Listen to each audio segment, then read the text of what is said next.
Hello and welcome to physics learning in साइथमेटिक्स।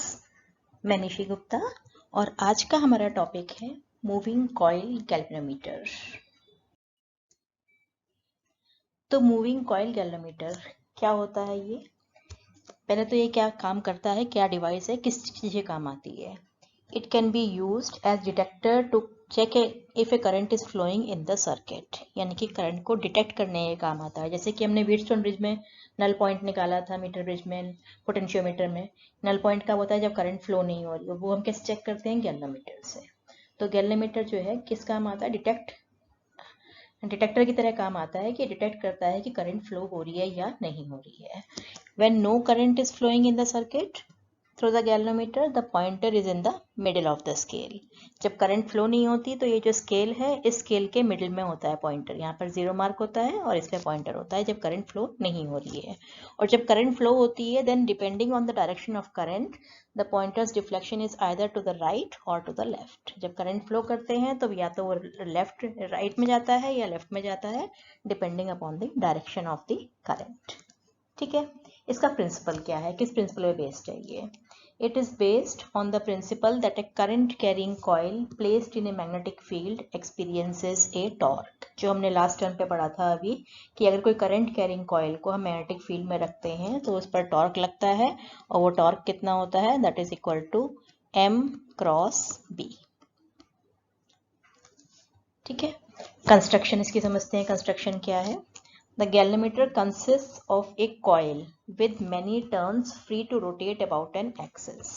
एक तो इसमें ये coil है, ये जिसमें कि बहुत सारे turns हैं और ये एक एक्सिस पर रोटेट कर सकती है। ऐसे ये बीच सेंटर में एक्सिस है इसकी, ऐसे रोटेट कर सकती है coil। इसमें बहुत सारे turns हैं।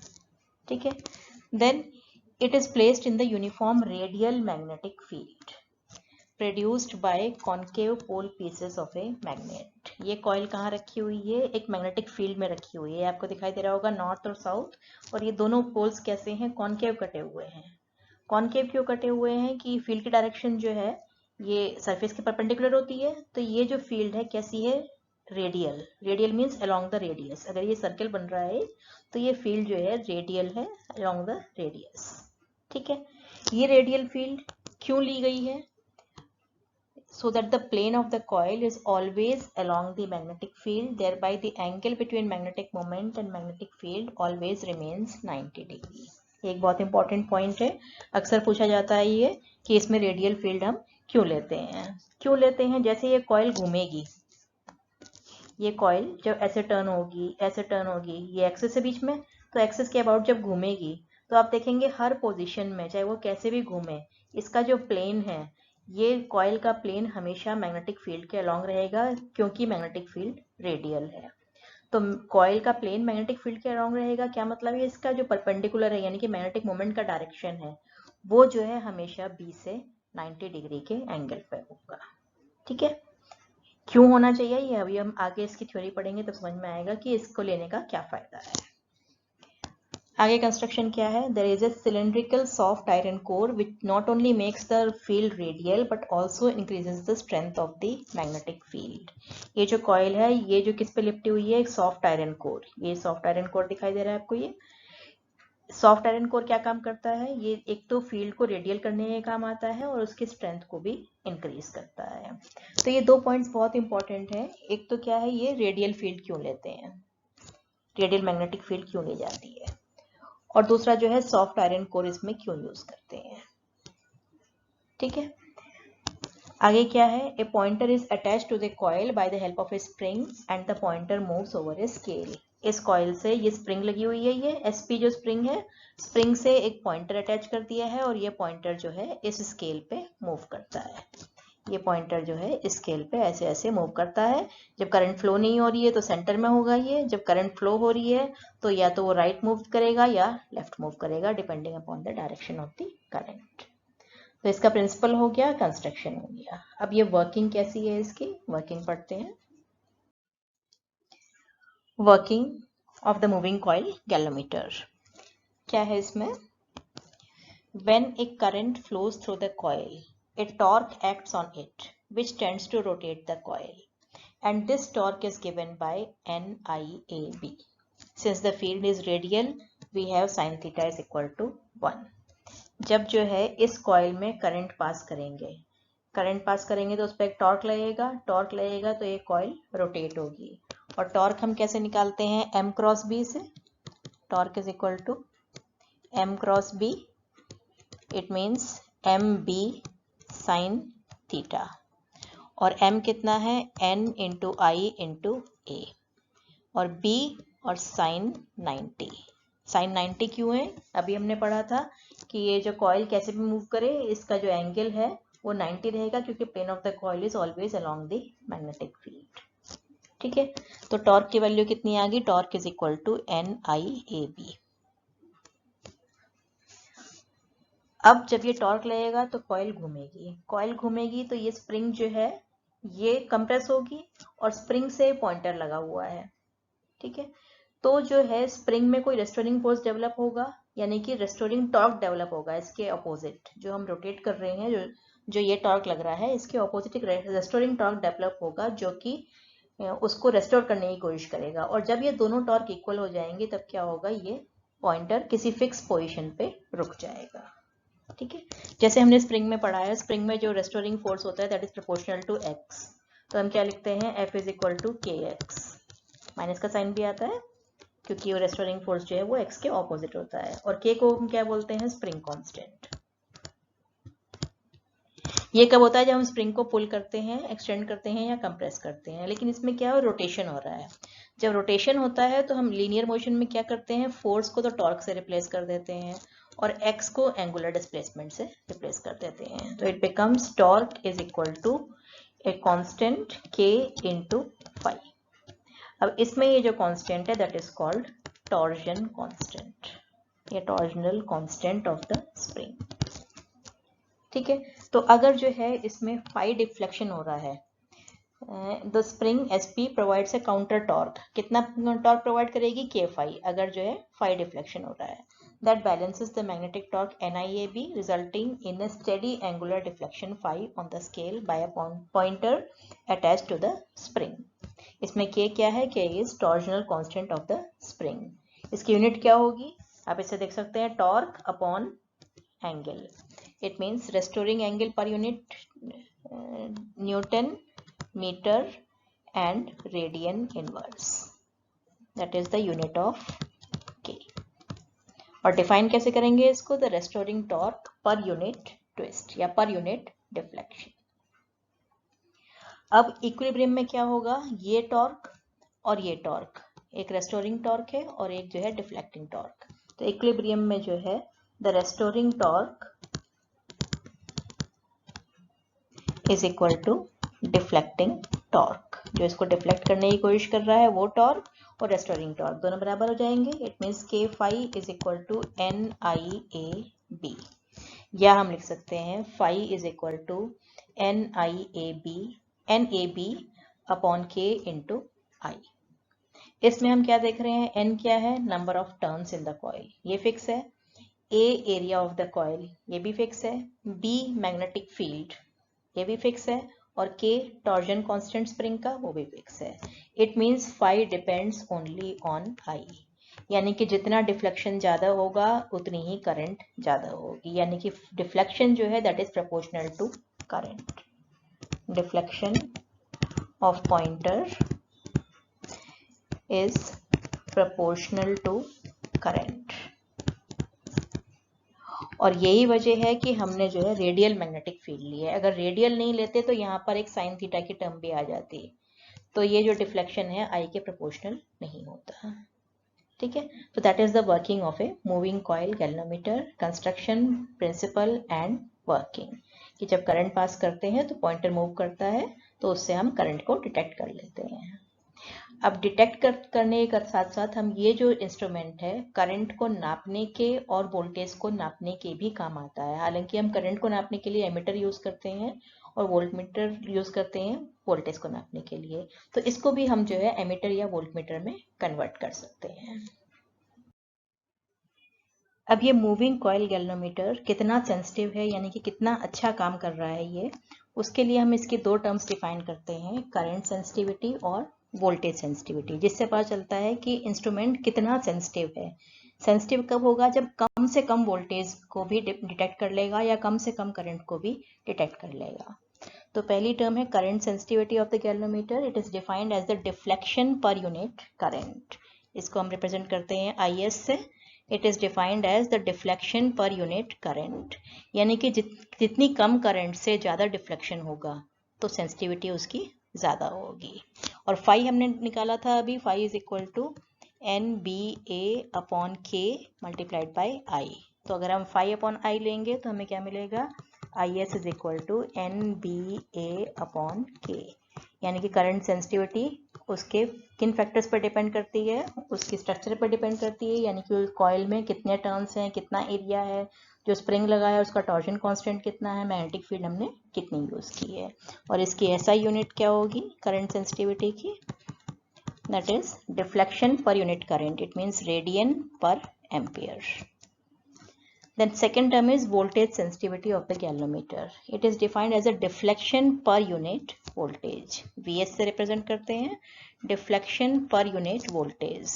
Unit voltage जब हम इसके across apply करते हैं तो कितना deflection देता है ये, या हम लिख सकते हैं is equal to phi into V की जगह लिख सकते हैं I into R. I current है और R जो है इस इंस्ट्रूमेंट का रेसिस्टेंस है। या हम इसको लिख सकते हैं फाई अपॉन आई की जगह IS लिख सकते हैं IS अपॉन R। या हमको मिलता है voltage sensitivity is equal to NBA upon KR। Voltage sensitivity किस पर डिपेंड करती है? Number of turns, magnetic field, area of coil, torsion constant as well as the resistance of the coil. और इसकी SI यूनिट क्या होगी? That is deflection per unit voltage. It means radian per volt. That is the SI unit of voltage sensitivity.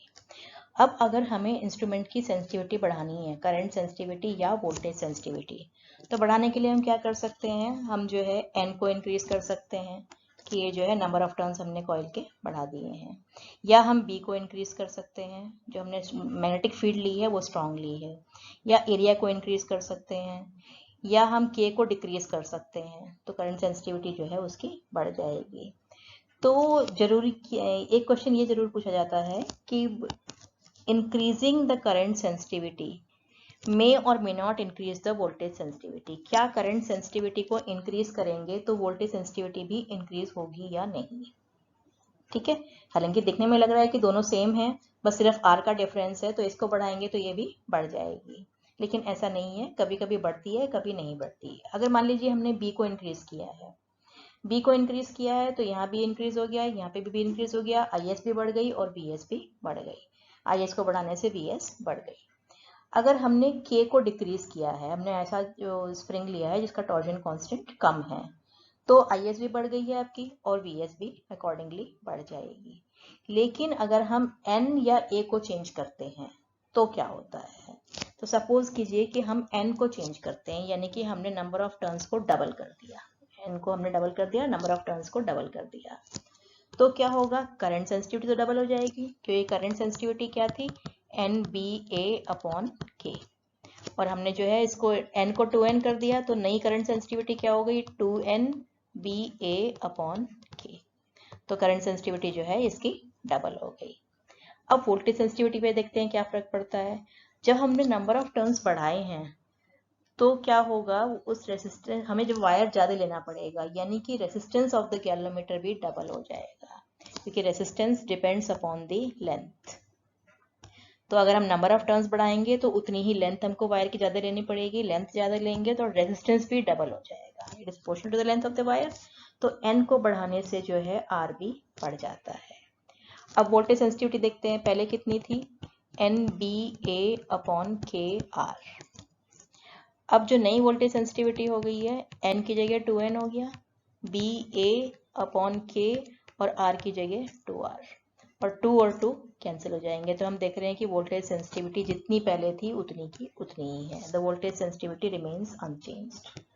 तो इसीलिए increasing the current sensitivity मे और may not necessarily increase the voltage sensitivity.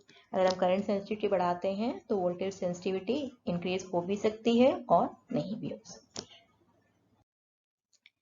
Next है कि galvanometer को हम ammeter में कैसे convert करेंगे। Conversion of MCG into ammeter. MCG means moving coil galvanometer. तो एमीटर क्या होता है, जिससे कि हम करंट नापते हैं, और करंट नापते हैं तो उसको हम कैसे लगाते हैं, सीरीज में लगाते हैं सर्किट में। सीरीज में लगाएंगे तो इसका रेजिस्टेंस जो है उसको इफेक्ट नहीं करना चाहिए, अदरवाइज जो है करंट क्या होगी, चेंज हो जाएगी।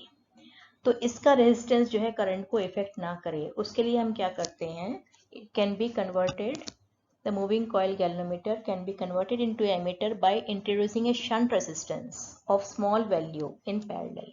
इसके पैरेलल में हम जो मूविंग कॉइल गैल्वेनोमीटर है, इसके पैरेलल में हम एक जो है शंट लगा देते हैं। शंट मतलब लो रेजिस्टेंस वायर। ये गैल्वेनोमीटर है, ये आरजी इसका रेजिस्टेंस है। तो इसको एमीटर में कन्वर्ट करने के लिए हमने क्या किया है, इसके पैरेलल में एक लो रेजिस्टेंस वायर लगा दिया है। लो रेजिस्टेंस वायर लगाने से क्या होगा, जितनी भी करंट है वो इसमें से पास हो जाएगी, तो ये करंट को जो है वो चेंज नहीं करेगा।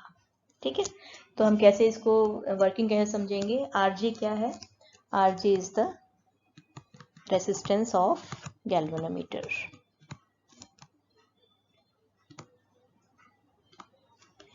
अब मान लीजिए आई जी करंट जो है क्या है, current for full scale deflection. Full scale deflection, इसका मतलब जब हम ये करंट पास करते हैं तो जो उसका पॉइंटर है वो फुल स्केल डिफ्लेक्शन शो करता है। ये सेंटर है तो फुल स्केल डिफ्लेक्शन यहाँ से यहाँ तक जो है वो शो करता है, ऐसे घूम जाता है। ठीक है, तो अब हम क्या करेंगे, इसके साथ में हमने एक ये रेजिस्टेंस, शंट रेजिस्टेंस आरएस लगा दिया है। इस तरह से लगाएंगे कि मान लो हमको करंट आई नापनी है, हम कितनी भी करंट नाप सकते हैं अकॉर्डिंग टू आरएस। अगर हमें आई करंट नापनी है तो हम आरएस की वैल्यू ऐसे चूज करेंगे कि इसमें जो करंट जाएगी वो आईजी जाएगी, जो कि फुल स्केल डिफ्लेक्शन देगी, और इसमें जो रिमेनिंग करंट है that is I minus IG, वो इसमें से जाएगी। ठीक है, तो जो है ये फुल स्केल डिफ्लेक्शन शो करेगा कितनी करंट पे, आई करंट पे। अब ये फुल स्केल पे जो डिफ्लेक्शन शो करेगा तो ये आई करंट नाप रहा है, जबकि इसके अंदर आईजी ही जा रही है, बाकी रिमेनिंग करंट जो है वो शंट रेजिस्टेंस से जा रही है। शंट की वैल्यू निकालनी है हमें, कैसे निकालेंगे। अब ये दोनों जो है गैल्वेनोमीटर और ये रेजिस्टेंस दोनों जो है किसमें, पैरेलल में लगे हुए हैं, यानी कि voltage across them should be same. Voltage across shunt should be equal to voltage across galvanometer। तो शंट के अक्रॉस वोल्टेज कितना है, I minus I G into R S, current into resistance. It should be equal to galvanometer के across voltage कितना है, current है आई जी और resistance कितना है, आर जी। तो हम निकाल सकते हैं कि हमको आर एस की वैल्यू कितनी चाहिए। R S is equal to I G upon I minus I G multiplied by R G. तो अगर हम इतने वैल्यू का रेजिस्टेंस लगा दें, ये शंट रेजिस्टेंस है, इतने वैल्यू का लगा दें, तो हम क्या कर सकते हैं, इससे हम आई करंट नाप सकते हैं। नेक्स्ट है conversion of MCG into a voltmeter. अब हम मूविंग कॉइल गैल्वेनोमीटर को वोल्टमीटर की तरह कैसे यूज कर सकते हैं। वोल्टमीटर क्या काम करता है, वोल्टेज नापने का काम आता है, potential drop between two points नापने का काम आता है, और एक आइडियल वोल्टमीटर क्या होता है, जिसका रेजिस्टेंस बहुत ज्यादा हाई हो। ठीक है, तो इसको हम जो है वोल्टमीटर नाप में कन्वर्ट करने के लिए और डिफरेंट वोल्टेज नापने के लिए इसके सीरीज में एक बहुत बड़ा रेजिस्टेंस लगा देते हैं। A moving coil galvanometer can be converted into voltmeter by introducing a resistance of large value in series। एक बड़ा रेजिस्टेंस इसके सीरीज में लगा देते हैं। ये मूविंग कॉइल गैल्वेनोमीटर है, ये आरजीएस का रेजिस्टेंस है, तो हमने क्या किया है, वोल्टमीटर में कन्वर्ट करने के लिए इसके सीरीज में एक ये हाई रेजिस्टेंस कैपिटल आर ये लगा दिया है, और इसकी वैल्यू हम निकाल सकते हैं कि हमें कितना चाहिए। ये इसमें भी आरजी क्या है, रेजिस्टेंस ऑफ गैल्वेनोमीटर,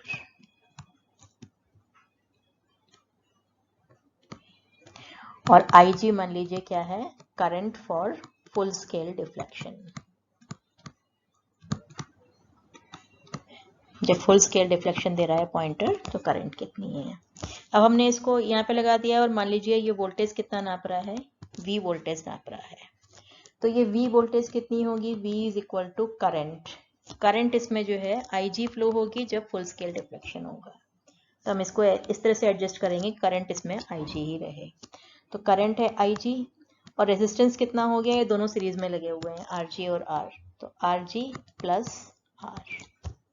तो हम निकाल सकते हैं RG plus R that is equal to V upon IG। It means R is equal to V upon IG minus RG। तो इस फॉर्मूले से हम निकाल सकते हैं कि हमें कितना रेजिस्टेंस यूज करना है अगर हमें वोल्टेज जो है V नापनी है इस गैल्वेनोमीटर से। कुछ न्यूमेरिकल्स कर लेते हैं। Two moving coil galvanometers M1 and M2 have following particulars. हमें पर्टिकुलर्स गिवन है, R1 गिवन है, N1, A1 गिवन है, B1 गिवन है। फर्स्ट गैल्वेनोमीटर के लिए है, दूसरे के लिए R2, N2, A2 और B2 गिवन है। स्प्रिंग कांस्टेंट आर आइडेंटिकल, दोनों के स्प्रिंग कांस्टेंट सेम है। तो determine the ratio of current sensitivity end voltage sensitivity of M2 and M1। तो पहले हम निकालते हैं करंट सेंसिटिविटी। करंट सेंसिटिविटी का फॉर्मूला होता है हमारे पास NBA अपॉन K। हमको रेशियो निकालना है current sensitivity of M2 upon current sensitivity of M1। तो क्या लिखेंगे, N2 B2 A2 upon K, क्योंकि K दोनों का सेम है, and this one is N1 B1 A1 upon K। N2 कितना है, N2 42, B2 that is 0.50 B2 की value, B2 is 0.50 into A2 is 1.8 into 10 to power minus 3। K cancel हो जाएगा ये, upon N1 is 30, B1 is 0.25 and A1 is 3.6 into 10 to power minus 3। 10 to power minus 3 cancel हो जाएगा, इसको काटेंगे 2 times, इसको काटेंगे अगेन 2 टाइम्स, 2 से 2 कैंसिल हो जाएगा, तो कितना आ गया आपके पास 42 अपॉन 30। इसको हम काट सकते हैं 6 से, we will get 7 upon 5 which is equal to 1.4। तो करंट सेंसिटिविटी का रेशियो कितना आ गया हमारे पास 1.4। सेकेंड पार्ट में क्या करना है, ये ए पार्ट था। बी पार्ट में हमको निकालना है वोल्टेज सेंसिटिविटी का रेशियो। वोल्टेज सेंसिटिविटी क्या होती है, NBA अपॉन KR, या हम लिख सकते हैं करंट सेंसिटिविटी अपॉन R। तो हमें निकालना है voltage sensitivity of M2 upon voltage sensitivity of M1। It means current sensitivity of M2 upon R2, current sensitivity of M1 upon R1। It means current sensitivity of M2 upon current sensitivity of M1 into R1 upon R2। और इसकी value अभी हमने first part में निकाली है, कितनी निकाली है 7/5 multiplied by R1 upon R2। R1 कितना है, R1 is 10 and R2 is 14। So what we get, 5 2s are 10, 7 2s are 14, we get the ratio is equal to 1। इनका जो है वोल्टेज सेंसिटिविटी और करंट सेंसिटिविटी दोनों की सेम है। Then conversion of galvanometer into a voltmeter. A galvanometer coil has a resistance of 12 ohm. It means Rg is given, that is 12 ohm. And the meter shows full scale deflection for current of 3 milliampere. Ig is equal to 3 milliampere, which can be written as 3 into 10 to power minus 3 ampere. How will you convert the meter into voltmeter of range 0 to 18 volt? It means voltmeter की range हमको कितनी चाहिए, 18 volt. तो हम क्या करेंगे, इसके parallel में एक, इसके सीरीज में एक रेजिस्टेंस लगाएंगे। कितना रेजिस्टेंस लगाएंगे, उसका फॉर्मूला क्या है, R is equal to V upon IG minus RG, that is equal to 18 upon, ये 18 है, IG कितना है 3 into 10 to power minus 3 minus 12। Here we get 6000 minus 12, that is equal to 5988 ohm।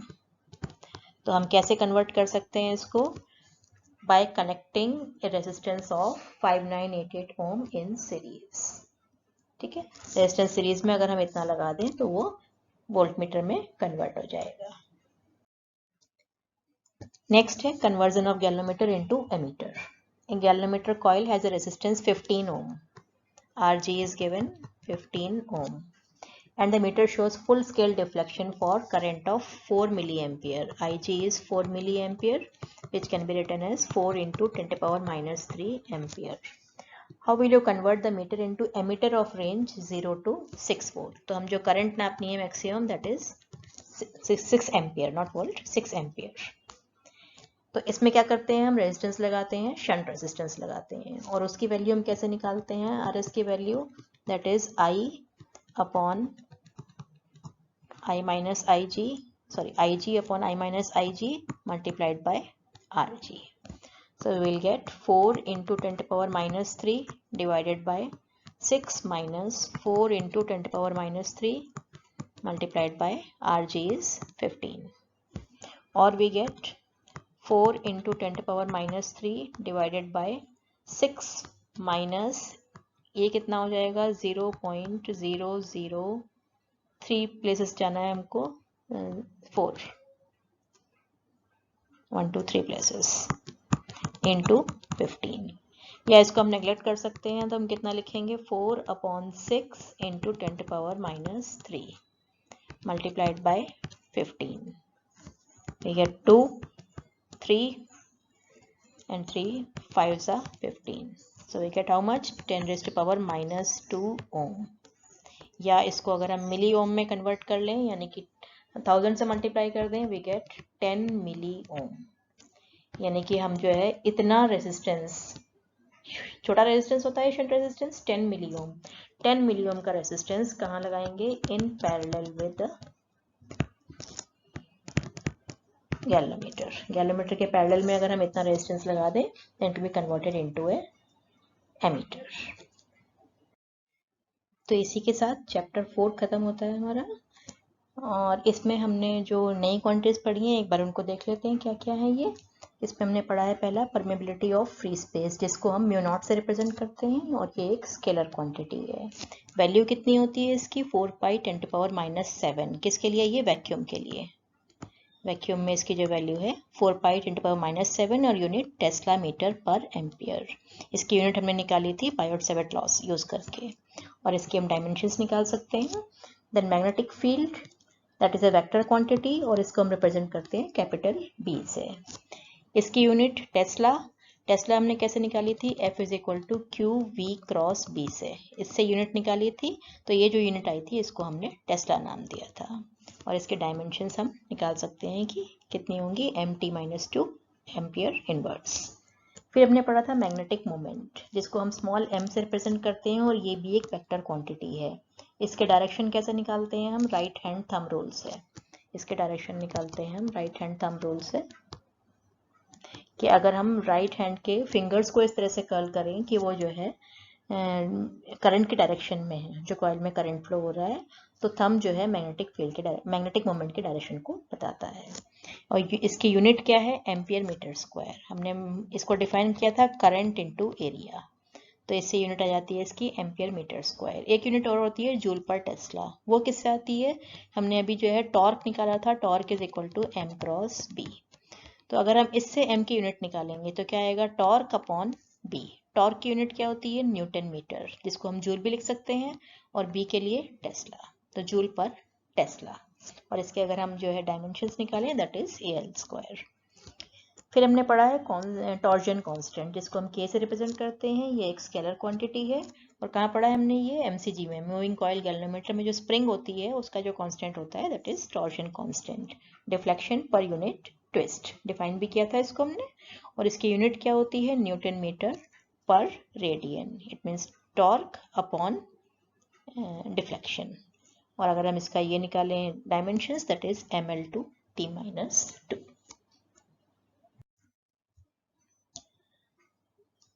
तो आज के लिए इतना ही. नेक्स्ट टर्न पे हम इसी यूनिट का 5th चैप्टर शुरू करेंगे. ये जो यूनिट है magnetic effect of current and magnetism, इसका हमने चैप्टर 4 कंप्लीट कर लिया है.